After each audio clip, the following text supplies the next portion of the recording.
Mummy ऐसे कैसे मैं साक्षी को मायके जाने से मना कर दूं? आखिर मायका सबको प्यारा होता है। और फिर वो काफी दिन से अपने मायके में नहीं गई। अजीत ने अपनी मम्मी मधु जी को कहा, अरे वाह बेटा, तुझे तेरी पत्नी दिख रही है, पर ये नहीं दिख रहा कि तेरी बहन मायके आ रही है। तो ऐसे में बहू का होना जरूरी है। मधु जी ने जवाब दिया, मम्मी मैं वैशाली को आने से मना नहीं कर रहा हूँ। वैशाली आए, जब चाहे तब आए। ये तो उसका मायका है। लेकिन उसके पीछे आप साक्षी को रोक रहे हो, ये तो गलत है। अजीत ने कहा, अच्छा बहू चली जाएगी तो फिर घर का काम कौन करेगा? मुझसे तो अब काम नहीं होता। और वैशाली यहाँ आएगी तो क्या घर के काम कहीं लगेगी? ससुराल का भी करो, यहाँ का भी करो। उसे भी तो थोड़ा आराम मिलना चाहिए।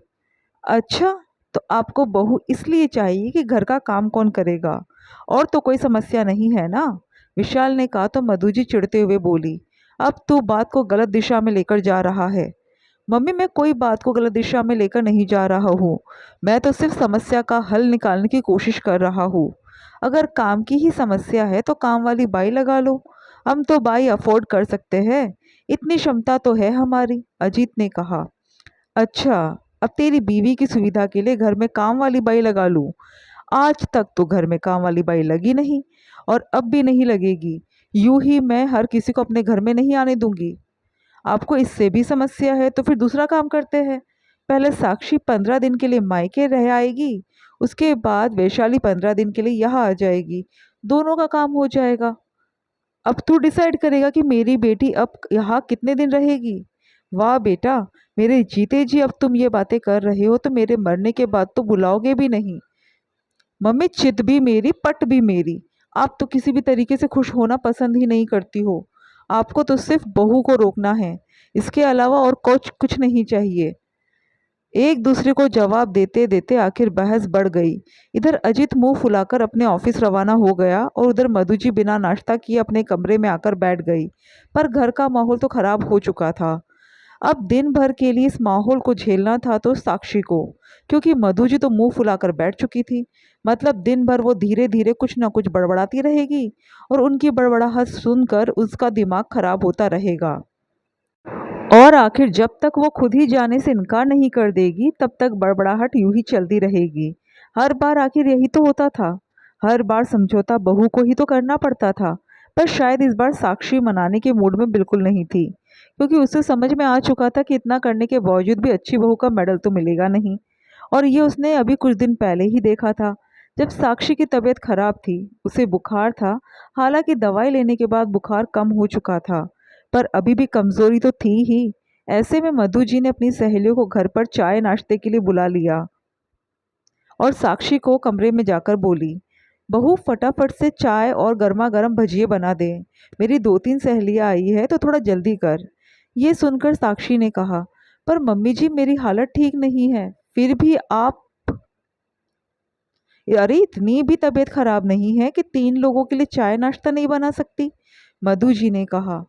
पर मम्मी जी कढ़ाई के पास मैं खड़ी रहूंगी तो ताप फिर से चढ़ जाएगा, साक्षी ने समझाना चाहा। अरे कुछ नहीं होता, इतनी देर में कोई ताप नहीं चढ़ता है। जा जाकर भजिए बना दे। मैं अपनी सहेलियों के पास बैठ रही हूँ, उनको अपने घर बुलाकर रसोई में कैसे जाऊंगी? मुझे तो उनके साथ बैठना ही पड़ेगा, कहकर मधु जी अपनी सहेलियों के पास जाकर बैठ गई। अब घर में मेहमान आए थे तो साक्षी को तो उठना ही था। जब साक्षी चाय नाश्ता बनाकर लेकर आई तो उसने मधु जी की बातें सुनी, जो अच्छे से उसकी बुराई अपनी सहेलियों से कर रही थी, और वो लोग भी मुंह पर हाथ रखकर मधु जी को सांत्वना दे रही थी। सुनकर साक्षी को बुरा लगा, पर उसने कुछ कहा नहीं। जब शाम को उसने अजीत को ये सब बातें बताई तो अजीत ने भी कहा, तुम्हें ही अच्छी बहू बनने का शौक चढ़ रहा है ना? क्या जरूरत थी बीमारी में उठकर उनके लिए नाश्ता बनाने की? मना कर देती। वो बड़बड़ाती है और तुम उठकर काम कर देती हो, तो उनको तो पता है ना कि मेरे बड़बड़ाने से मेरा काम तो हो ही जाएगा।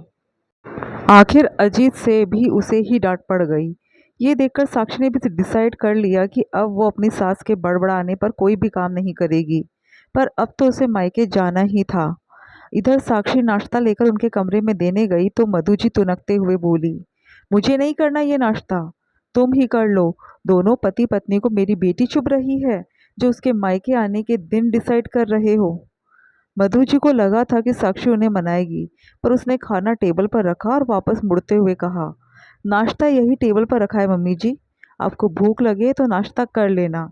मैं जा रही हूँ मेरा सामान पैक करने। आखिर मुझे कल ही रवाना होना है।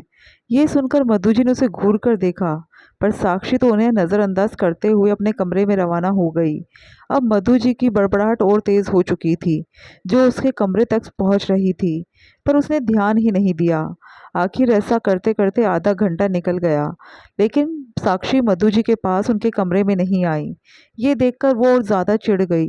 भूख तो उन्हें लग ही रही थी। उन्होंने नाश्ता किया और रसोई में बर्तन रखने गई तो सिंक में बर्तन जोर से पटक दिए। लेकिन ये क्या, साक्षी ने तो अभी भी रिएक्ट ही नहीं किया। पूरे दिन मधुजी जानबूझकर ऐसी हरकतें करती रही कि साक्षी का ध्यान उनकी तरफ जाए और वो खुद ही आगे होकर मना कर दे, पर साक्षी ने एक बार भी ऐसा कुछ नहीं किया। और इस बार तो मधुजी ज़्यादा कुछ कर भी नहीं पाई, क्योंकि बेटा तो वैसे ही बहू के पक्ष में बोल रहा था और अब बहू ने भी इग्नोर करना शुरू कर दिया। आखिर दूसरे दिन साक्षी अपने मायके रवाना हो गई। खैर वैशाली जब अपने बच्चों के साथ मायके आई तो उस समय अजीत ने घर में काम वाली बाई लगा ली। मधु जी अभी भी बड़बड़ा रही थी, लेकिन शायद बच्चों ने उन्हें इग्नोर करना शुरू कर दिया।